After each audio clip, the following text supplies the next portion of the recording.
Okay, good afternoon, ladies and gentlemen. I'm going to call the General Purposes Committee meeting to order. You may notice that the screen doesn't seem to move very much. Apparently, the Zoom screen is frozen and they are refreshing it. Also, Councillor Liu, I am told, I don't know, Councillor Liu, can you hear us? Because we can't see you, but I understand you're there. Yes, I can hear you. okay, thanks. All right, so we'll call it to order. May I have a motion on the minutes? Moved and seconded. All those in favor, post carried. Fraser River freshet, etc. Eric, anything to add to your report? Nothing to add, available for questions. All right, now I'm going to remind everybody we've got a really long agenda this afternoon, so please keep your points and your questions to a minimum. Councillor Day. Great report. The one thing that wasn't in here, and I realize this may not be part of it, is the Steveston Channel dredging. I know fall is the best time to do that. Is there going to be a report following up on that? Because that has a lot to do with flood too, how we dredge our river. Yeah, through your worship to Councillor Day, no, I don't have any information specifically on that in this report. That is going to dealt through our Parks Department. Okay, good. Thank you. Councillor McNulty. Yeah, just a quick short question on page GP10. We know climate change is, sea level is going to rise by 1.1 meter per year by the year of 2021. And we're raising it, what, 1.0 to 1.2? I guess I'm wondering, are we raising it enough? And maybe we should go a little bit higher in terms of our overall plan. As things evolve, I know our program is going to go over the next number of years, but maybe we should be watching that and seeing whether we should be going higher. Yeah, through your worship to Councillor McNulty. So yes, we are monitoring sea level rise projections. We're also adapting our current projects to beyond 2100, so also looking for that level. So currently we go to 4.7 meters, but also most of our new projects are adaptable to 5.5 meters. Again, the reason I ask that is the sea level's rising faster than the rate of what is being projected. Thank you very much. Councillor Wolf. Thank you, Your Worship. A couple questions for staff. First one, I guess just to start off, page 8, it highlights the communication providing to residents around ways to help with extreme rain events. I'm wondering if we also provide communication material to developers. So maybe when they're considering how much permeable land or what land they keep without packing it full of sand. Through your worship to Councillor Wolf, yeah, so this information provided was specific to the atmospheric river, so more just preparation for private property, but we could also look at that through development. Great, thanks. Next question I have, the point below it, also related to atmospheric rivers, is the effect that we're still feeling, I think, at the corner of Number 5 Road and Westminster Highway at the Richmond Nature Park. It says here that we've had coordination with the Ministry of Transportation. So does that mean it's done as it, and it'll stay as it is, or is there still improvements to come? Because I know the nature park is planning, or the city is planning on building a new septic field in an area that's currently underwater. Through your worship to Councillor Wolf, we're also working with the ministry and through their partners through the tunnel project as well, kind of looking at the entire corridor of Highway 99. Okay, just to go back to that though, like I know the nature park is still questioning if their project should go ahead, or is there more work to be done to help drain that corner? Because or as we see it now, is that how it's going to stay for years on end at that corner? Through your worship to Councillor Wolf, we are actually also doing further investigation in that area, so we don't have all those findings at this point. Great, thanks. Further down on page 8, it talks about. Okay, last question. I need 2 more questions. No, last question. Well, then I'll just comment a bunch of things. So it says that we are doing some extra work around Horseshoe Slough area to further improve it. I was wondering about that maybe is being considered an inland pump station, and if we're actually planning on creating some permanent ones somewhere. I know with the potential new works yard being built at the existing site, perhaps because of the importance of that site, we'll actually have somewhat of a inland pump station there. I know it's so close to the river, already and close to pump stations, but maybe just ensure that that area, the lower level doesn't get flooded. I also found the Mitchell Road descriptions interesting, and that camera that is overlooking, monitoring river levels. I think when I've been around there, there's also hazards at low tide, because it's so tidally impacted in that area. So I just wonder who's looking at that camera footage and who's hearing about some of those issues. And then also, just last comment then on page 10, it talks about the design of the north and south dike upgrades in those 4 or 3 sections. And yeah, I just hope that the wider ability to fit in multi-use pathways is part of that design, but I'm sure it is, so thank you. All right, may I have a motion? Moved and seconded for the comment. All those in favor? Any opposed? That is carried. Okay, we'll go to number 2, the electric vehicle charging infrastructure, et cetera. Norm, anything to add to your report? Anything to add to your report? To the chair, no, staff have nothing further to add, and happy to answer questions. All right, Sorry about that. we'll go to Councillor Hobbs. Thanks through the chair. Thanks for the report. It was actually really interesting. I understand, and a quick question, but the market, with the people I've talked to, is actually demanding this type of service as well. So they seem quite supportive from who I've talked to. Is that fair?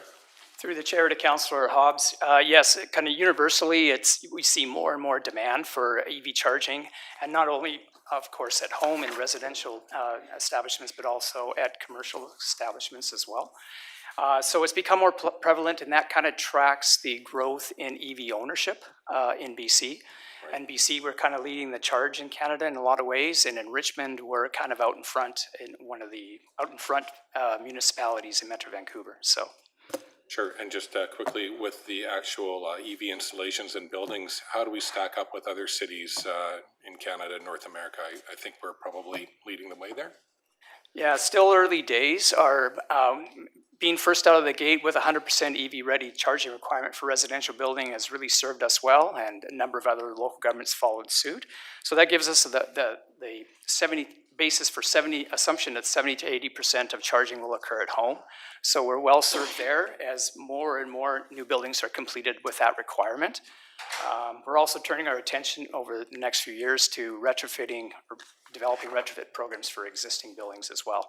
And this requirement for this policy is for non-residential buildings, which kind of completes that picture for the city of Richmond in terms of EV charging.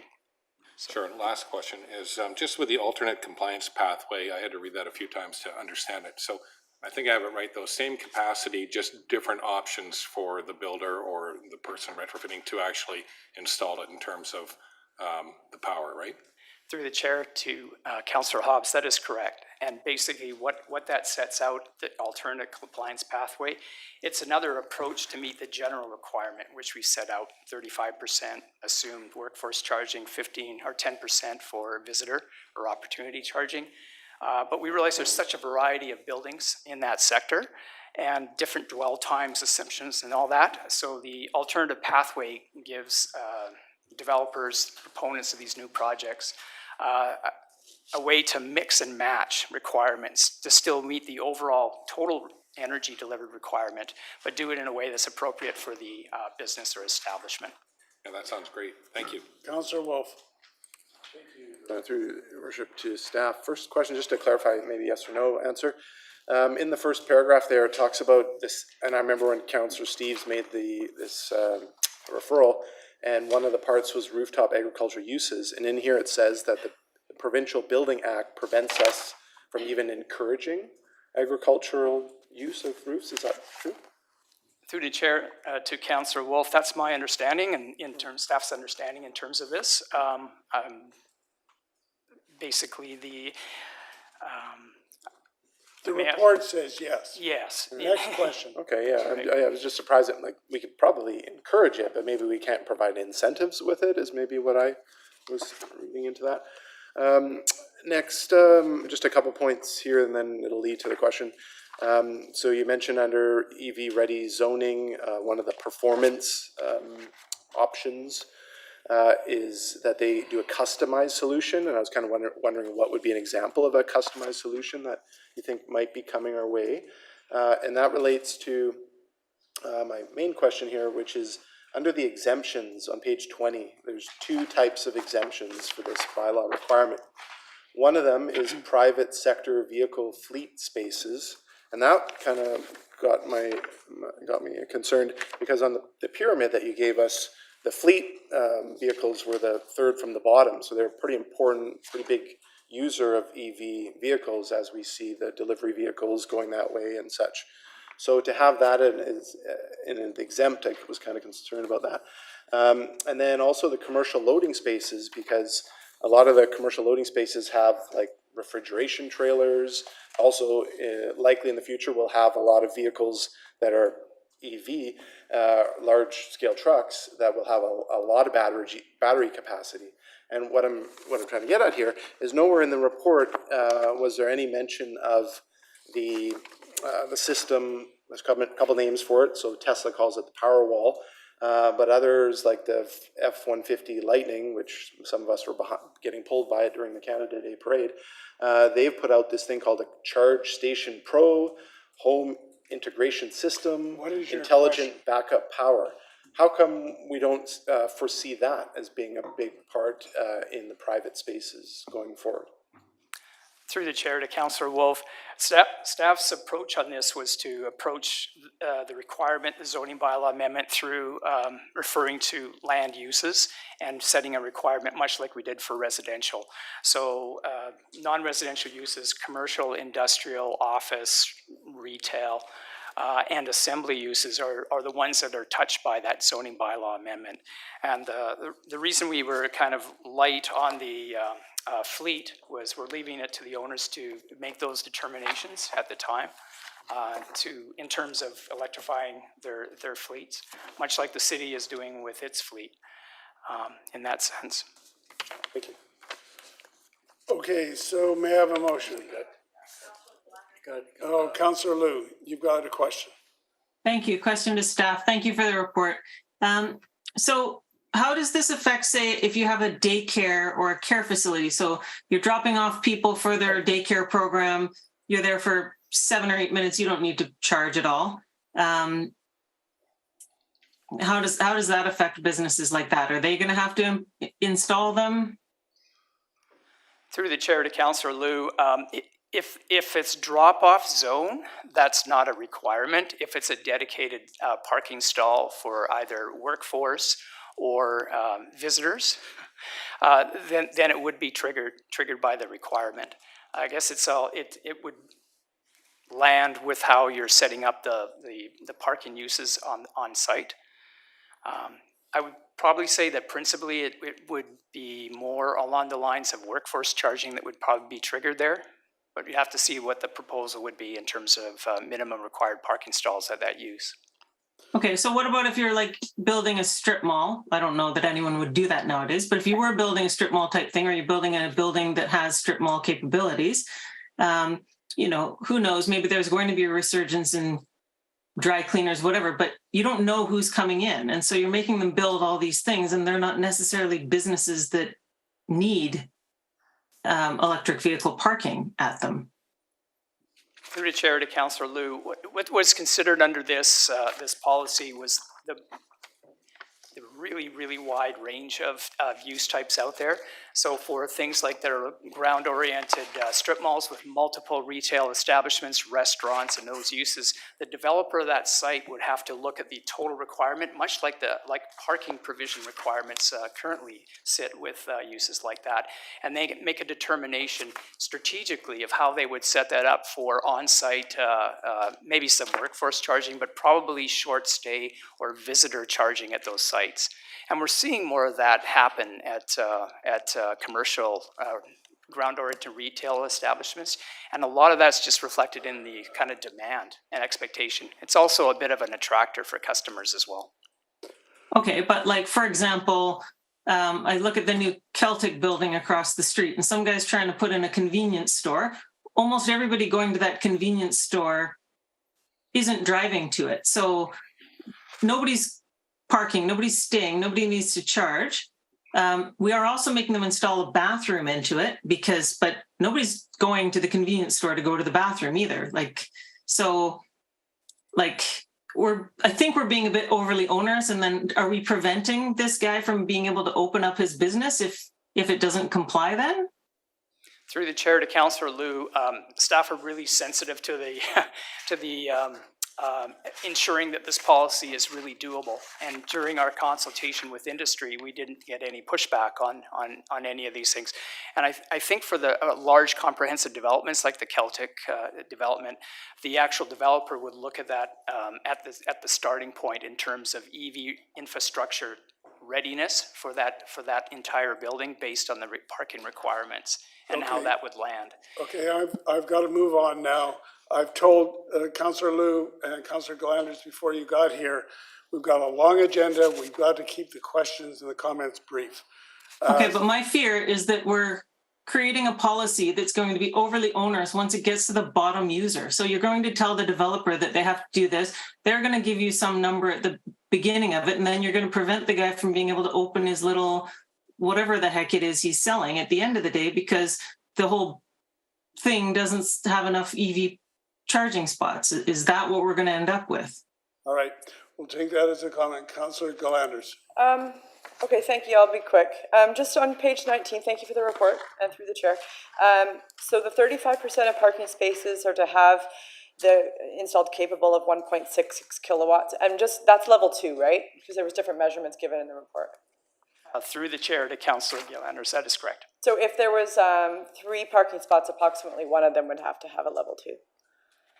Through the chair to Councillor Gillanders, yes, because roughly 45% in total to meet the general requirement would be, assumption of workforce versus visitor, or you could do the customized approach and just, have all visitor if you wanted. So. Okay, thank you. And then in the what Councillor Liu was referencing with the a drop-off zone, could that also include maximum 30-minute stay spots where you still wouldn't want to plug in for just 30 minutes? Or would it only be drop-off zone?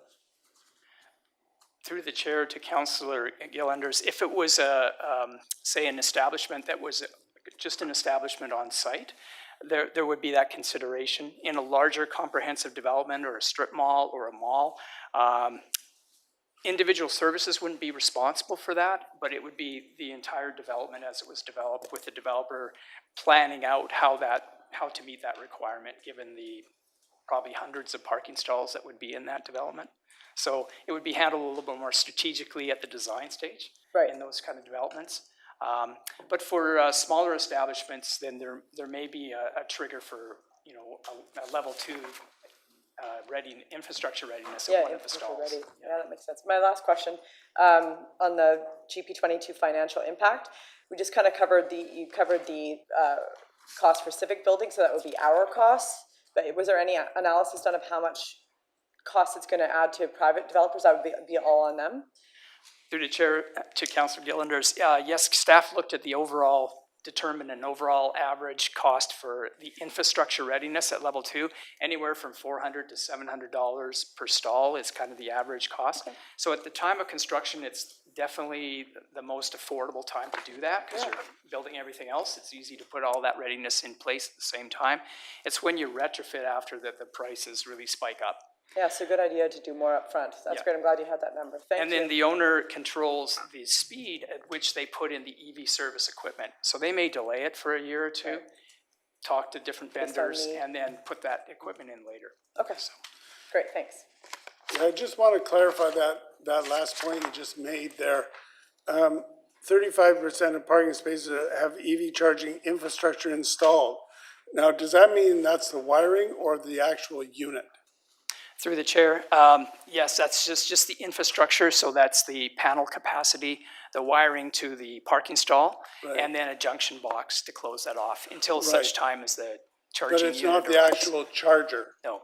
Okay, as opposed to 100% of parking spaces designated for use by hotel or dormitory guests are to be installed. So that would be the actual unit. Yeah, the only place a unit is the actual charging unit. Through the chair.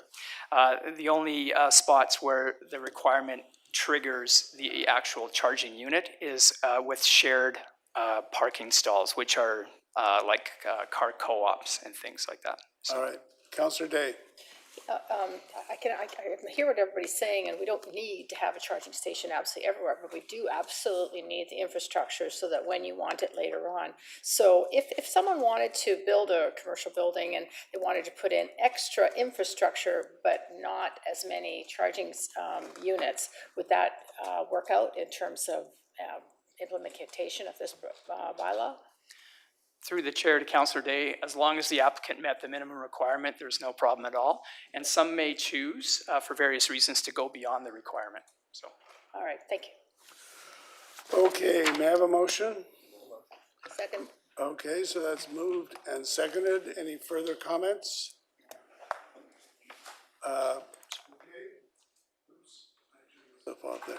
Okay, so I'll call the question then. All those in favor? Any opposed? I'm opposed. That is carried with Counselor Liu opposed. May I have a motion? Sorry, Counselor Heed is opposed. Although, okay, so anyway, it's still carried. May I have a motion to adjourn? Okay, we're now